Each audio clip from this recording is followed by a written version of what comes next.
Hello guys, Crispy here, welcome back to another video. In this one, my friends, I'm going to be testing AMD fluid motion frames in 5 different games on the RX 6600. Let's get to it, shall we? Alright, let's go over the PC specs first and the GPU drivers as well. You can see that the GPU is installed right here in MSI Afterburner along with the preview drivers for AFMF2. You can see all of the GPU specs here in Tech PowerUp's GPU-Z as well as the driver once again, which is still in beta. And on the left, we're pairing it with a Ryzen 9 7950X3D with half of its cores disabled. And this makes it pretty much the same as a Ryzen 7 7800X3D. A little bit less overkill, but still very overkill. But this is just so we don't have a CPU bottleneck. And on the memory tab, we're using 32GB of DDR5 6000MHz RAM in dual channel. Let's go to the first game. And first we have Red Dead Redemption 2 at 1080p resolution using Benchmark King's optimized settings for the best visuals to performance ratio. I'll leave a link down below to his video, by the way. And this is still with no AFMF enabled, so this is just the native frames that we're getting right here. And if you notice, we got 2 on-screen displays today, because to actually see the FPS boost that we get from the frame generation of AFMF2, we need that Radeon on-screen display, because it won't show up in MSI Afterburner or RivaTuner, unfortunately. Now, we've been walking around for a little while around this area, which isn't really one of the most intensive areas, I'll admit, and it's getting like 70 to 80 frames per second most of the time. It's a smooth experience. The 99 percentile number in the Radeon on-screen display is also showing around like 60-ish frames per second, which is perfectly fine. It indicates that there's no stuttering whatsoever, and well, I think now we should try it with some AFMF enabled at the same time. And I will also go to the Strawberry Town in just a little bit, which is one of the most intensive areas in the map, and test it out there to see how it affects the smoothness and stuff. But yeah, this is it, guys. I will bring up the Radeon control panel right here, whatever you want to call it. And if you go to the gaming tab right there, you can see the AMD fluid motion frames too. I'm going to enable it. It says that frame generation is active now, and you can see that the frames, the FPS number there, jumped up by quite a lot. Although the FPS that we're getting in MSI Afterburner are a little bit lower because it needs to use a little bit of the GPU resources to make frame generation work, you know? So yeah, it is supposedly smoother, right? But see those 99% FPS in the Radeon settings? They're at 40. And I can definitely tell that this is not quite that high refresh rate experience that I was hoping for. It does not feel like 120 plus FPS at all, even though the FPS numbers say that we are getting those. Yeah, that's a bit of a shame. It won't happen in all of the games that I will test here today. It could be because of the early drivers, you know, the preview drivers that we're utilizing. This is still not finished technology, but in Red Dead Redemption 2, it doesn't feel all that great whenever you enable AFMF, unfortunately, because, again, it just feels like it's duplicating frames or skipping them. If you move things around really, really fast, it's just weird, you know? Now, in terms of visual quality and artifacting, I can't really see much happening here, honestly. Like, I can still see a little bit of a halo effect around Arthur, but that's still there at native resolution because of the THAAA. It's just a bad implementation in this game, you know? And maybe things are slightly softer than they were before, but again, the game is very soft already with that THAAA, so it doesn't really change all that much in terms of visual fidelity. That's nice. That's a good improvement from AFMF2 for sure. The only thing that I can notice a lot is, look at that reticle in the middle of the screen. Whenever I'm moving the camera like this, you can see it ghosting. That's completely normal coming from frame generation implemented through the drivers, you know. Lossless scaling also does that. Yeah, it's very, very hard to fix that. It's also super minor, so there's no real issue there. It just looks like some motion blur on HUD elements. Aside from that, in the actual world, I can't really see any artifacting or anything, which is pretty impressive, honestly. I thought we would see a lot of it. But yeah, it's not terrible. Although that stuttering, that stutter feel is actually really terrible here, coming from those 1% lows or 99% FPS on the Radeon settings there. Now, after playing around with VSync settings, I actually found one that fixes the issues that we were seeing. I tried VRR enabled and disabled. It was exactly the same in this game, but setting VSync to half will cap our FPS at 60. Look at that smoothness, guys. Look at the 99th percentiles as well. Sometimes they drop into the 50s still, so it's not perfect. But it's because we are in Strawberry right now, one of the most intensive areas. I started counting the FPS, but we shouldn't do that because there's no point, really. But yeah, look at that. Now, riding Roach around this area feels pretty smooth. It still has some instability, but it's not as bad as it was before, for sure. Most of the time, it has 120 FPS locked there with 99th percentile FPS in the 100s or upper 90s. That's pretty good. Like, this now feels like a proper high refresh rate experience. Smooth one with the occasional hiccup here and there. If you're turning the camera around like this really fast, you're just gonna break it. But yeah, it's quite nice. It feels good even with the FPS lock, which I wasn't expecting. Like, you can see the frame gen lag is only at 10 milliseconds, which is super low. I can't really tell much of a difference between this and the native resolution stuff without frame generation, you know, and usually I can tell the frame generation lag is quite annoying, but here with the second revision of AFMF, they definitely improved the input lag coming from frame generation. That's awesome to see. It was one of the worst things about frame generation, and still is, of course, but they managed to reduce it to a point where it's almost negligible for these single-player titles, as long as you get a baseline of 60 frames per second, of course. If you can't get 60 FPS, and if you drop into the 50s, at least in this particular game, it won't feel as good, but let's check out the next one. I think it will be surprising. Alright guys, this is Cyberpunk 2077 now, a bit more intensive of a title. It's getting 60-ish FPS, and I'm at 1080p resolution using the high preset without these turned on because I don't like them. And let's go. This is without any AFMF at the moment. It's getting 60s, dropping down into the 50s sometimes. Okay, so it's a little bit harder for the frame generation to work properly with these FPS, I guess. But I got good news. I already tried it for a little bit and it works way better than it did in Red Dead Redemption 2 here in Cyberpunk 2077. Still, I'm just gonna do the little benchmark run, kill Bob, and go back to the place where we started, and then do it all over again. As you can see, it looks very good here. It's somewhat smooth of an experience, you know. I don't really have major issues playing this game at like 50 plus FPS, which is what we're getting. I couldn't kill Bob. What the hell? Okay, that was absolutely terrible. Wait a second. Bob! Is that Bob? One of these is Bob. It's that one. I know it. Okay, there we go. We got him. We got the best. Going around the roundabout here. It's usually pretty intensive. Not dropping too much to 57 FPS alone. Oh boy. That was amazing. Okay. And yeah, this is what you can expect. Around a 60 FPS average experience at 1080p high settings with the 6600, which again is definitely playable, although not buttery smooth. Alright, this is where we started, guys. I'm gonna go to the Radeon settings, enable that AFMF 2, and it's now active, the frame generation, as you can see. And it's getting slightly lower FPS now in terms of the MSI Afterburner thingy, but if you see the Radeon settings, it says that we're getting 100-ish FPS, 1% lows into, well, now the 50s, but honestly, in this one, I'm not going to start counting the FPS, there's no point.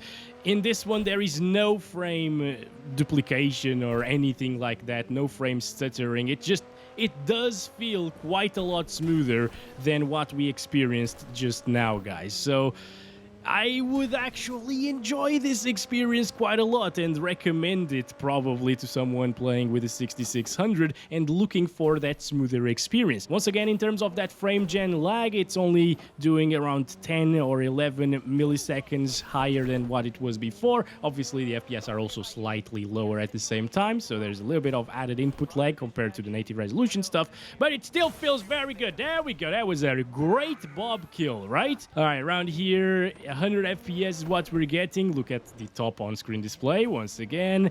1% lows in the 50s sometimes, but it just doesn't feel bad at all. And in terms of the frame generation quality, it's also really good. Maybe it's a little bit more pixelated in some areas, or there's a little bit more aliasing maybe, but it actually does look pretty nice, guys.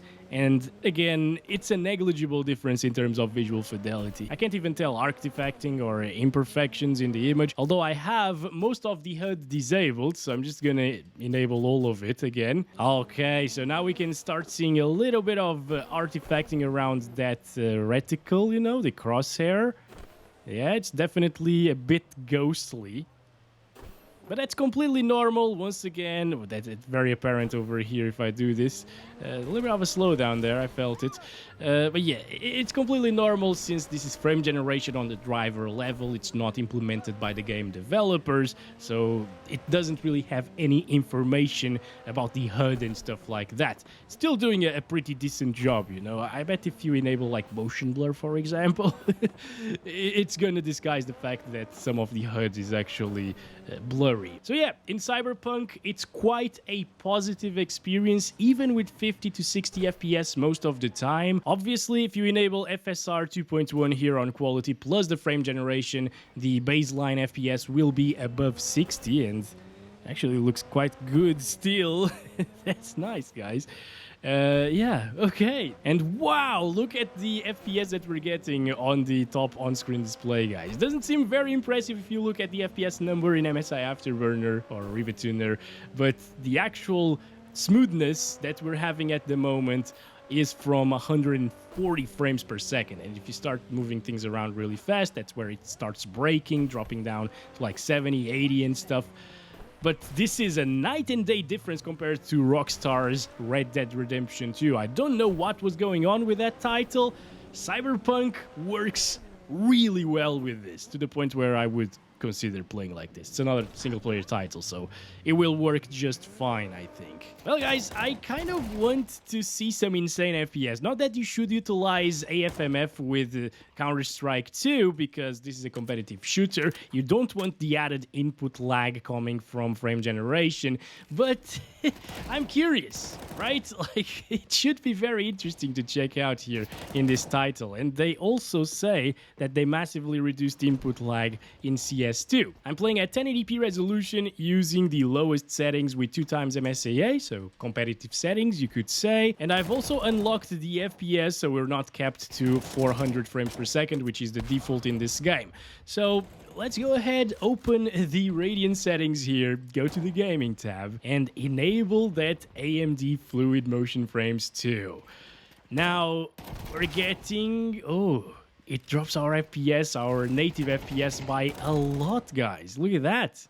We're in the 200s instead of the upper 300s and even 400s at times. This is also quite an empty deathmatch for some reason. Like, I'm not really seeing a lot of people. But, yeah, this is interesting. Now, in terms of the FPS that we're now getting with AFMF enabled, it's almost at 500 frames per second. And to be honest, with 3 milliseconds added input lag by the frame generation, it feels kind of the same. I can't really tell the difference.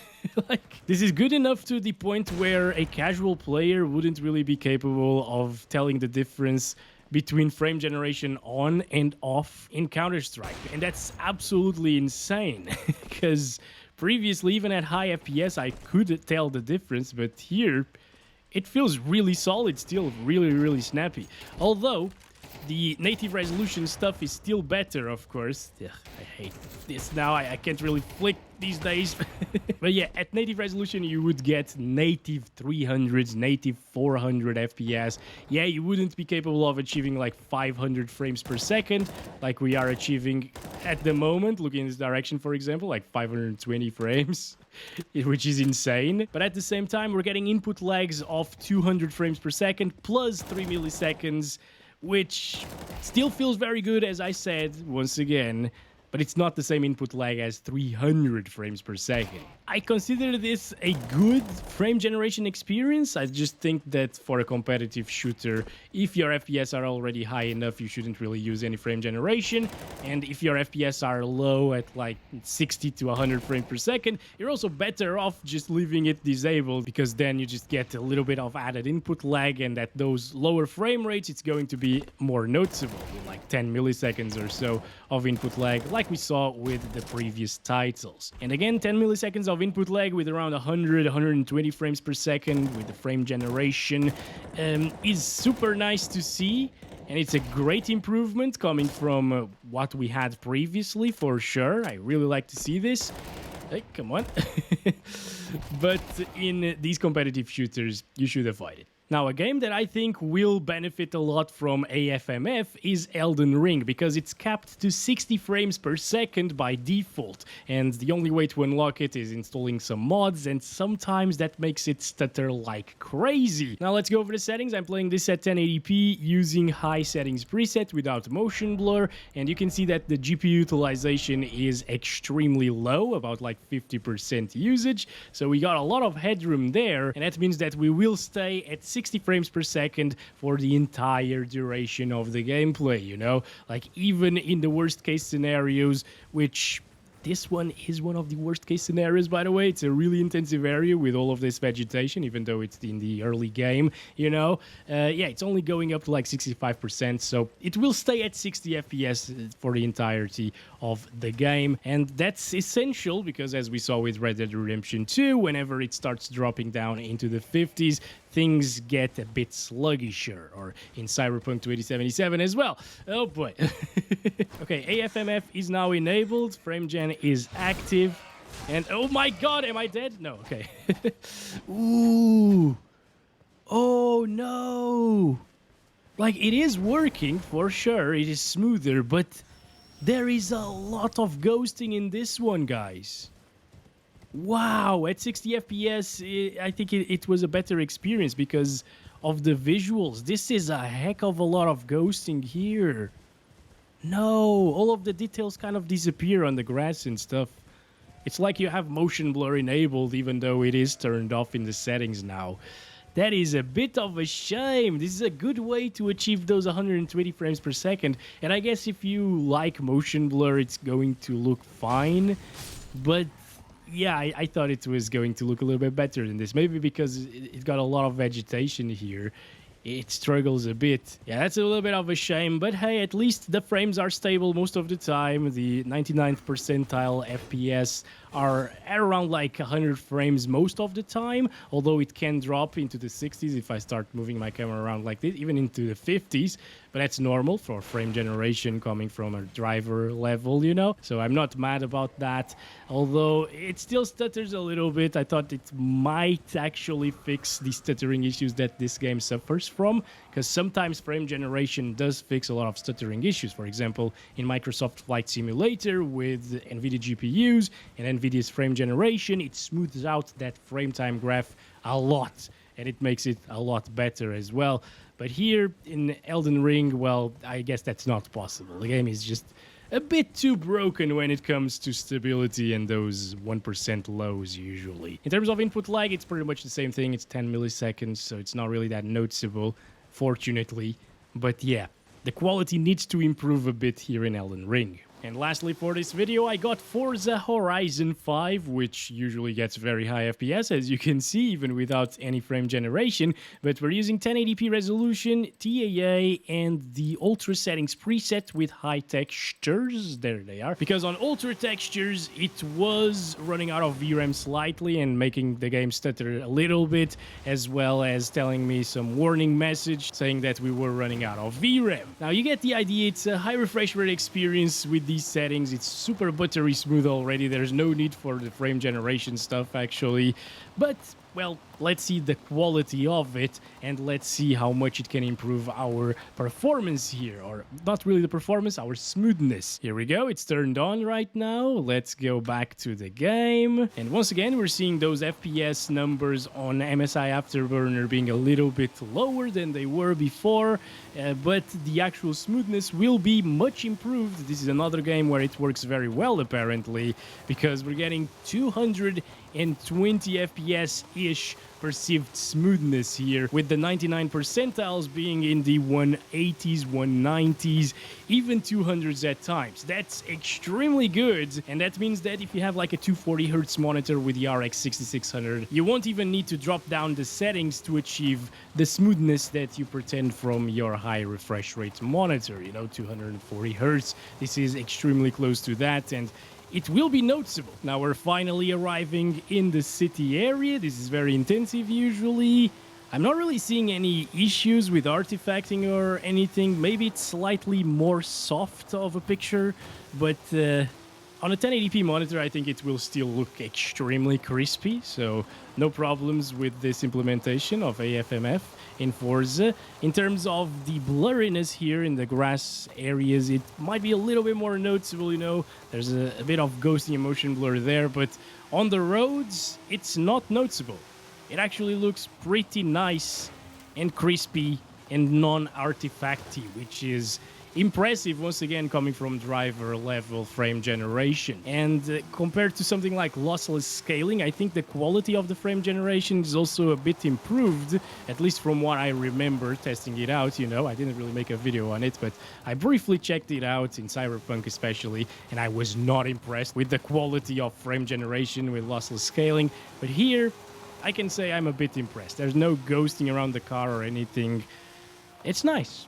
And finally, to conclude this video, I'll leave you guys with a side-by-side comparison here in Forza Horizon 5 again, and share with you some of my early thoughts on AFMF 2. So I think this is pretty nice technology in this implementation now. AFMF 1 I wasn't too convinced about, but here with the improvements in quality as well as input lag, I am impressed. Now, there is still a lot of work to be done. In some of the games, the grass quality wasn't as good with the frame generation stuff enabled. For example, in Elden Ring, as well as a little bit in Forza. Red Dead Redemption 2 did show some very big issues in terms of frame time consistency. But again, this was tested with preview drivers, so it's still not the final product here, and AMD still has time to fix those little issues here and there. Finally, we still have those little issues with the HUD. Those can't really be easily fixed, unfortunately, unless the developers implement FSR3, for example, or NVIDIA's frame generation inside of the games themselves. It's a little bit distracting, not gonna lie, but it's not game-breaking, I think. And that's been it. Of course, it also comes down a little bit to personal preference. Some people prefer the higher refresh rate experiences